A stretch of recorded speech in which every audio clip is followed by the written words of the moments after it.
Hi, welcome back to Chester's Booktube. I'm so excited because I've got one of those TBR carts, you know, the books to be read carts, and I've seen so many booktubers with these and I did get a little bit of FOMO. So I have bought one. But to be fair, when I was recording my, TBR videos, I was finding it really awkward when I was pulling the prompts because I was constantly having to look round and get up and down and get all my books, and I thought, wouldn't it be more convenient if they were just in one place? So I guess that's why so many people have them. It just makes sense. So yeah, I've ordered myself a cart from IKEA and it's arrived today, so I'm going to put it up. My plan is that I want to build it and then make it kind of fit in with my ideal aesthetics, which is like cottagecore, librarian. I don't know, that's my kind of general vibe. I mean, I'd love to have my shelves match that eventually as well and get all these painted too, but we're just going to focus on the cart for today. So yeah, once it's built, I'm planning on adding my books to be read to it, all of the physical ones I have to read. I've also got 5 new books, which I'll show you at the end, to put on the cart as well. And I've got just some things to decorate it with, which will be nice. So yeah, I'm going to get it built now. And I'm saying me, but I'm actually going to get my husband to build it. Normally I would build it myself, but I sliced off a little bit of the side of my finger, which is super gross, but I do stuff like that all the time because I'm super clumsy. Well, I'm dyspraxic, but the same thing. So I'm going to get my husband to build this now, and then I'm going to fill it up. Okay, so let's get started with building it, and I hear these are super easy to build, so let's see. Well, that didn't work at all! Ugh. Okay, it worked that time, it's built. I do have a very big problem with it though. Well, a very small problem actually, in that this is tiny. I've ordered the wrong size. I didn't check the measurements for this before I ordered it, and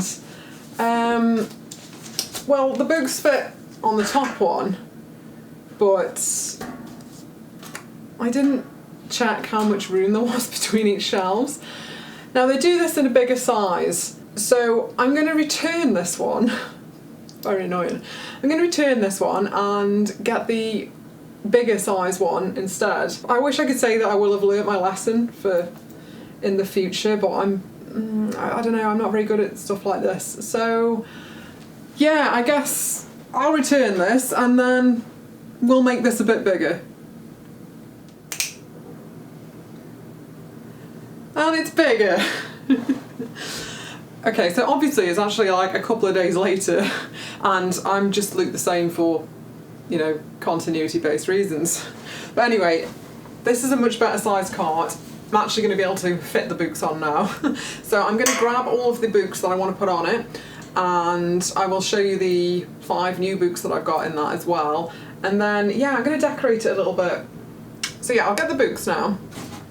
Okay, so I got my unread physical TBR here, and I've counted it up, and including the 5 new books that I bought, it is 43 books, I think. It was either 43 or 45, I can't remember now. It's something like that. I'm not even sure they're all going to fit. So we will see. I will just show you the 5 new books that I got first. So I got the Goblin Emperor by Catherine Addison, and I've been hearing really good things about this, and I'm hearing that this is a fantasy without any romance, and yeah, I'm excited to read that. So I'm just going to place that in. Oh, you're clangy. And I got The Night and the Moth by Rachel Gillick. And in my book shopping blog, I didn't pick this up even though I wanted to, because I thought I'd bought it on Kindle, but when I checked, it turns out I hadn't bought it. I just thought I had. And then I saw this on half off, so yeah, I got it. So I'm going to put that on. I'm going to be reading that this month, so I'm thinking I'll put that right at the top. And the other new one I bought was Blood Over Brighthaven by M.L. Wong. I've been wanting to read this for so long, and I'm predicting 5 stars for this. So yeah, I want to read this month as well, so again, that's going right at the top. And then I got the 10,000 Doors of January by Alex E. Harrow. I heard that this has got really beautiful lyrical writing, which sounds like right up my street, so yeah, really want to read this one soon too. I'm going to place you down here. And then I picked up Flawless by Elsie Silver, and I actually got this from a charity shop for £1.50, so I was pretty pleased with that. And I've been meaning to try Elsie Silver for ages now. So pop that on. Okay, so those are the 5 new ones, and these are the other ones that I have that are unread. Except for these ones, which these are the ones I'm currently reading, so I'm not sure whether to keep those on the top or not. It's already going to be super full, so I don't know. But it would be kind of nice to have them here. So I've got 6 Scorched Roses by Carissa Broadbent, De Profundis by Oscar Wilde, Bear Town by Frederick Backman, and Meditations by Marcus Aurelius. Although this one I kind of just dip into because it's not like you can, you know, you don't have to just read it front to back. So I'm going to put those there for now. Don't fall. Stop it. Okay, now these are roughly organised into, these are mostly like fantasy, mostly, and then I've got kind of thrillers, some literary fiction, and these are classics, and there's a graphic novel at the bottom. I really don't feel like these are all going to fit. Okay, let's see. So I definitely want to read Babel soon, so I'm going to put that in. I've got 7 Deaths of Evelyn Hardcastle, which was one that I do really want to read, but I've kind of been avoiding it at the same time because I'm not sure if I'll like it, which is, you know, kind of silly. So I'm putting this in there to be read. Right. Also on the fantasy pile I got Bride by Ali Hazelwood and In the Company of Witches by Orla Wallace. I might save these until it gets like more into spooky season. So I'll put these on the bottom. This is one, The Binding by Bridget Collins, which I'm going to be totally honest, I mostly bought this because it's very pretty. And I don't normally do that, but I did a little bit. And don't get me wrong, I did look at it and think, I want to read it, obviously, but it's just a really pretty book. And it's been on my shelf for, I don't know, probably over a year now. So, yeah, I want to get onto that. Got The Lies of Lochramora by Scott Lynch, which I really want to get round to soon. That's another fantasy, like a pirate fantasy. Words of Radiance by Sanderson. Really enjoyed The Way of Kings, but then just haven't picked this one up yet. Got Malice by John Gwynne. That's another fantasy, and I hear that that's a fantasy without romance as well, if that's what you're looking for. But obviously, I can't recommend it yet because I haven't read it yet. The Invisible Life of Eddie LaRue by V. Schwab.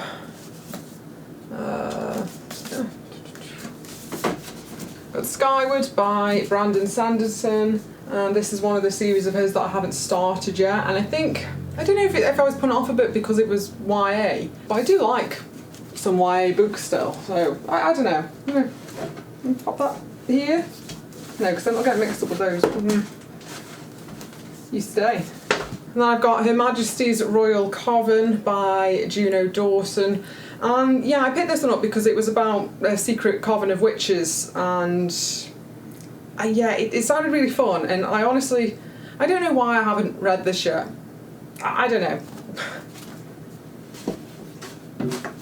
Okay, I've got Daisy Jones and the Six here, which is the only physical Taylor Jenkins read that I haven't read yet. And I've loved all her others, so yeah, I'm going to get around to that soon. The Book Thief, which I have been, you know, I've been putting this off because I know it's going to be really emotional. I've heard it's brilliant, but it's obviously like a really heavy topic. Yeah, I've just been putting it off. I got A Thousand Splendid Suns by Khalid Hosseini. I'm sorry, I don't know, I probably said that completely wrong. It's by the same author of The Kite Runner, anyway, which was brilliant, and I picked this up. I think I actually got this for like 50p from my charity shop, and it's well read, but there's nothing wrong with it, and yeah, just haven't picked it up yet. This was another charity shop find. This is called The Sanatorium, and I don't know, by Sarah Pearce. I don't really know anything about it, except that it's meant to be a creepy thriller set in the Swiss Alps. And I just, yeah, the vibe sounded pretty good on that. I'm not sure if it's like a locked room murder, I don't know. Yeah, I don't know, but yeah, I want to get around to that soon.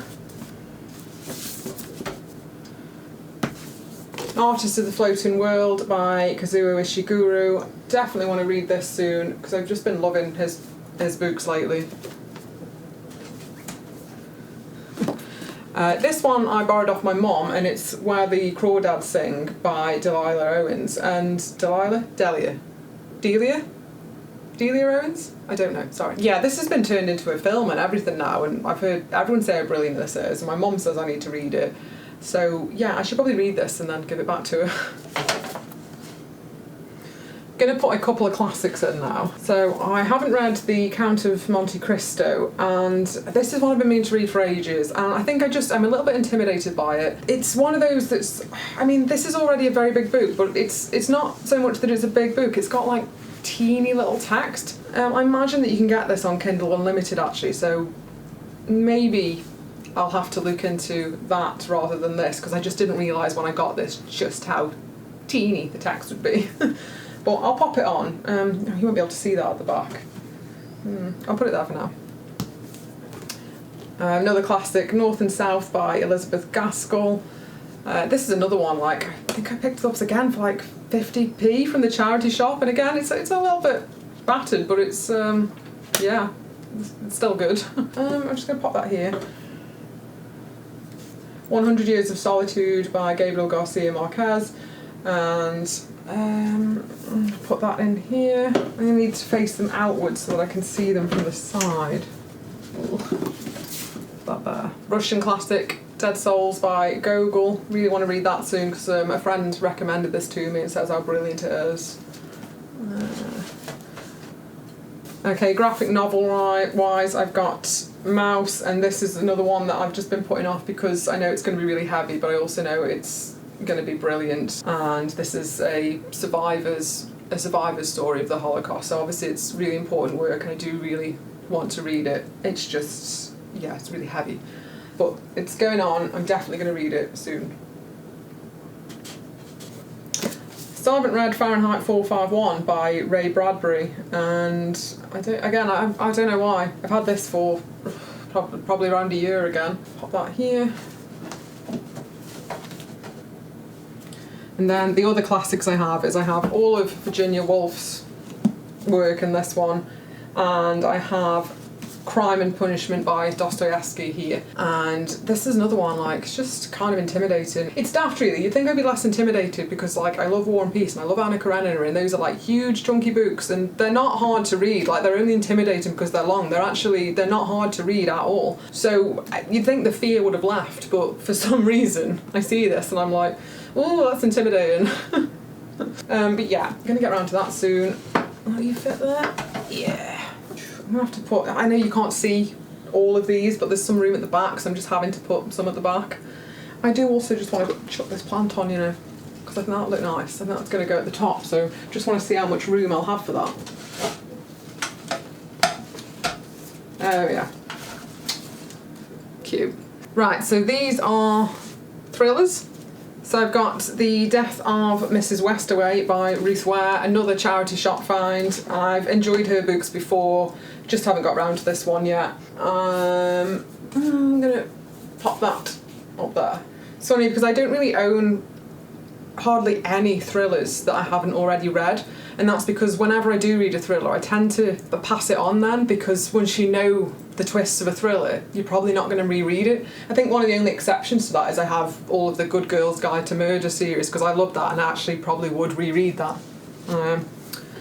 I think this one is like a cosy thriller murder mystery. It's A Spoonful of Murder by J.M. Hall. And again, this is giving me kind of more autumnal vibes. So I did get this a few months ago, but I'm probably going to leave it until the autumn to read it. But you know, it's not like I'm going to run out of books before then.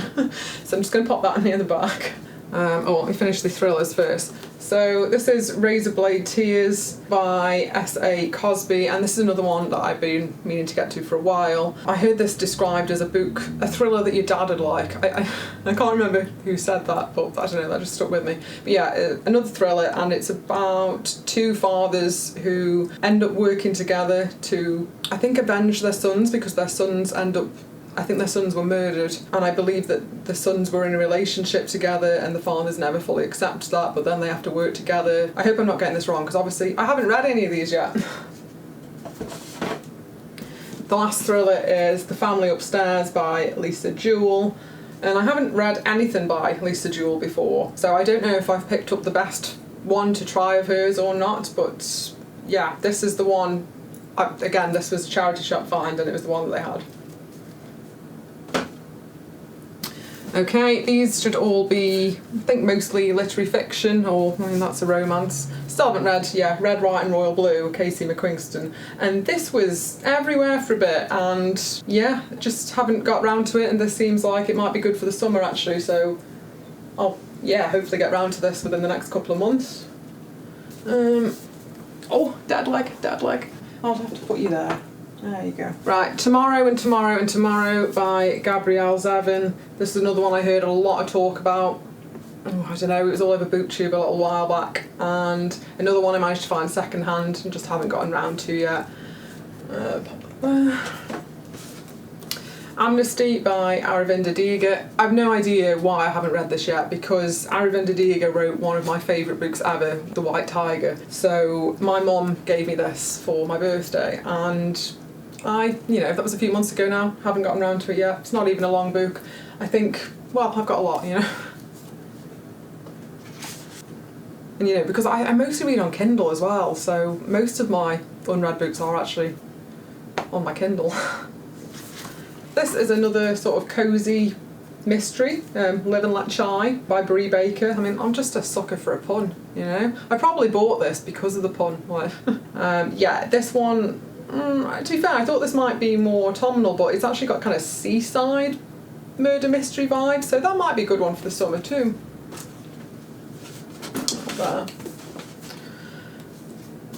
Death of an Avid Reader by Frances Brodie. Don't know much about this one. I believe someone gave this to me. I haven't got round to it yet, but it's about a mysterious killing in the library basement, and I think that we are, working out what's happened there. I've got Get a Life, Chloe Brown by Talia Hibbert, and I was really interested to read this one because I know that the woman in this, the protagonist in this, has got a chronic illness, and I think it's one of the same ones that I've got. I think she's got fibromyalgia, so I'm really interested to see how that is portrayed, and I hope it's a good portrayal. At the same time, sometimes it's because I just don't want to think about it. I also don't want to read about it, but then I also want to see more books where it's well represented, so what I'm saying is that I don't make any sense. So I'm going to put that on. Eleanor Oliphant is Completely Fine by Gail Honeyman. This is another one my mum got for me, actually. I think my mum might have given me this for Christmas, and it sounds relatable from the blurb. It says that she leads like a very routine life. She likes to eat the same things, do the same things. I very much relate to that, and I think she's quite often misinterpreted as a character, so I'm hoping that I'll really relate to this one.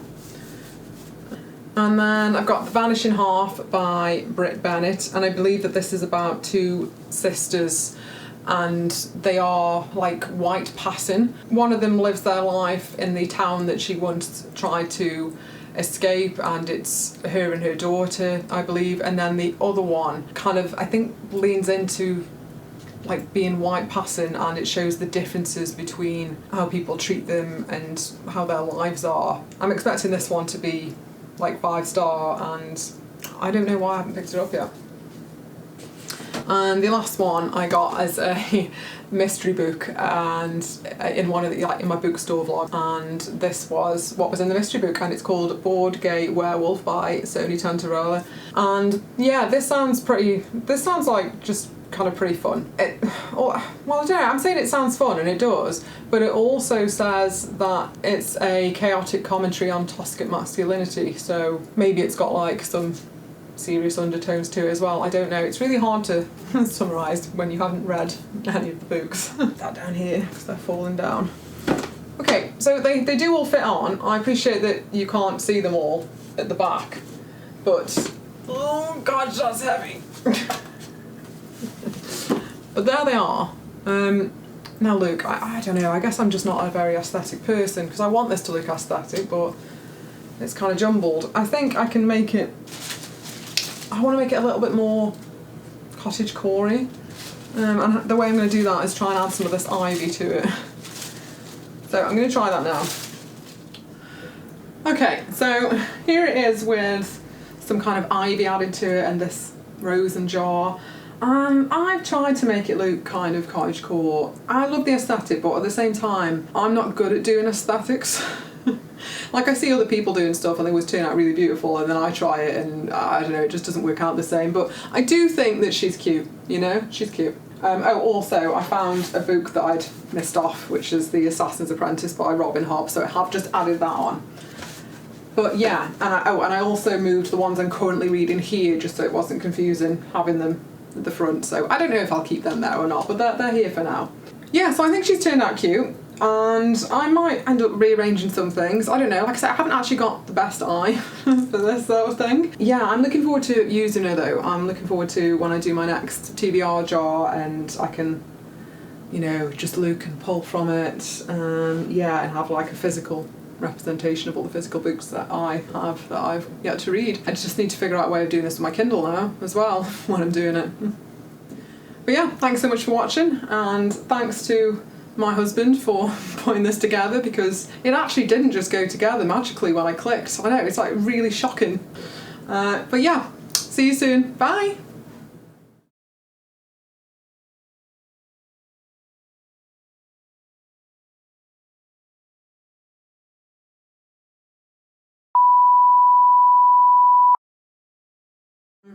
I don't know, she always needs some form of like sexy montage, doesn't she?